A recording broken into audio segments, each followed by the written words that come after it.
Since 2017's Resident Evil 7, a regular staple of Capcom's horror series has been the inclusion of an enemy that stalks you. Jack Baker burst through a wall and into our hearts, the world fell in love with Mr. X, and Lady Dimitrescu provoked her own kind of online adoration. Resident Evil Requiem appears to be keeping up this tradition, with its own take on the hulking, relentless pursuer. And so far, from my small 20-minute sample at Gamescom 2025, it feels like Capcom has created a new, lumbering foe that more than lives up to the mantle of a Resident Evil stalker.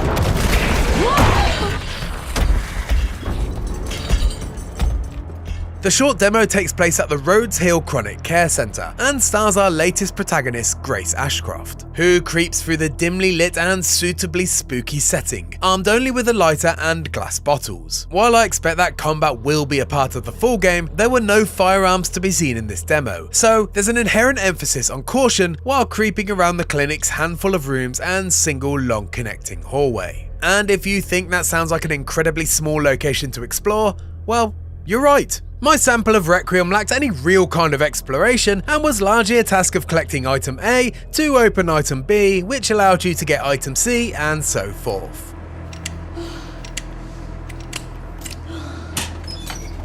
All sounds simple enough, right? Well, in classic survival horror fashion, your uneasy confidence is quickly jump scared out of existence upon the arrival of the as yet unnamed stalker enemy. After Grace discovers a lifeless zombie, or infected in her words, a hulking claw lurches into frame to manhandle the corpse.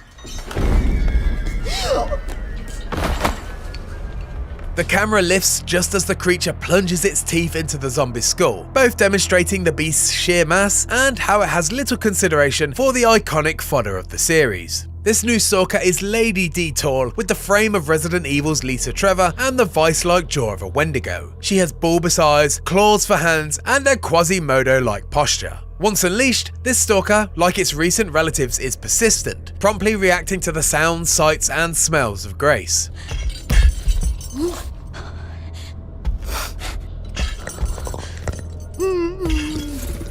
And like her xenomorph stalker cousin from Alien Isolation, this monstrosity can, and will, travel above you through the ceiling space, dropping down as quickly as it can scarper up. Basically, she's relentless and can easily outmaneuver you.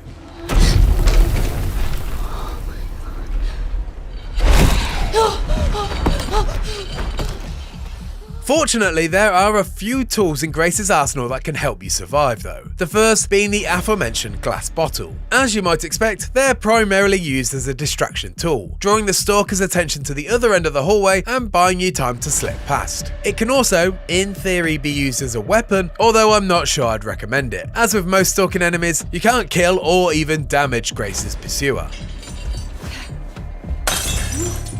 Perhaps Grace's most valuable weapon though, as you might have gathered by now, is sneaking.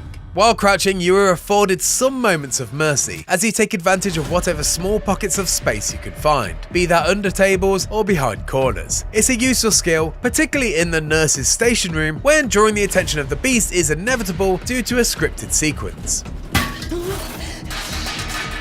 It does, however, only buy you a moment to slip by, and even when you reach a safer spot, flicking open your lighter to illuminate the darkness will draw the stalker's attention back to you. Creep as much as you wish, but your pursuer is always hot on your heels, no matter how carefully you tread.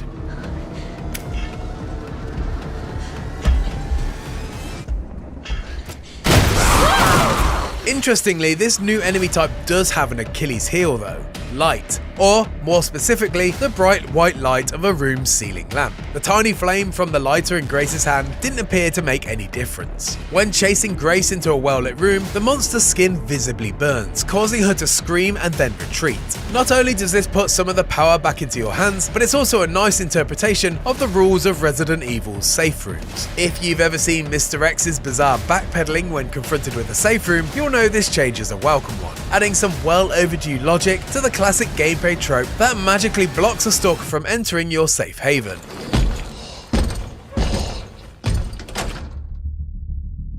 While there was neither much space nor opportunity to explore, thanks to the small environment and constant presence of a terrifying stalker, what little exploring I did do felt, perhaps to no surprise, very familiar. Like Resident Evil 7, Village, and the series in general, you're managing inventory slots, examining items, finding strange keys to unlock strange doors, and fitting fuses into circuit breakers. It's all very traditional, and fans of the series will feel completely at home.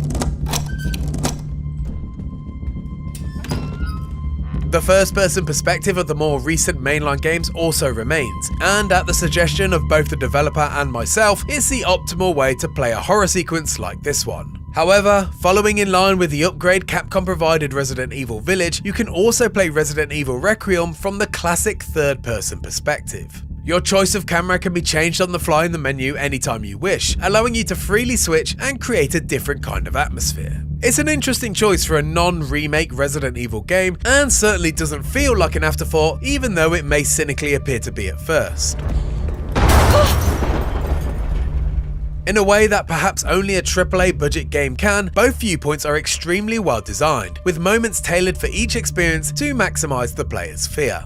In first person, the stalker looms larger and feels significantly more imposing, with the restricted field of vision allowing for scripted scares to have more impact. During the demo, you're forced to make some noise by moving a cart across the room to create a step to reach your next item of importance. With the more focused first-person viewpoint, mid-action you're treated to a giant, claw-shaped signifier of the beast's impending arrival scraping past the window. It's a panic-inducing moment, and one that loses its power when your hyper-specific point of view is opened up wide by a third-person camera. It's clear though that Capcom is aware of this, and has made effort to maintain its scares despite your viewing preference. And in that short gameplay slice, that ethos was perfectly demonstrated. In first person, just after the stalker's introduction, you simply turn around to smoothly run down a hallway as fast as you can, leaving the stalker in your wake, and it's only the sounds of her shambling that follow that remind you that you're actually in danger. In third person, however, perspective-specific animations have graced stumble and fall, building up the tension to make up for the reduced level of threat produced by the wider, vision-granting perspective. It's a lovely touch, and something I'm hoping to see a ton more of in the full game, hopefully providing ample amounts of horror despite your perspective preference. Hey! Help! My short playtime was such a small sample size of Resident Evil Requiem that it's very hard at this early stage to know whether 9th entry in the mainline series will fit in comparison to its predecessors. And that's assuming that this scenario in the demo will even feature in the full game at all. There's a distinct possibility of this just being a bespoke demo, something that Capcom has prior experience in with Resident Evil 7's beginning hour. But even if this is just a tonal example, it's very hard to not be excited for what horrors Resident Evil Requiem has in store for us when this unstoppable beast arrives in 2026.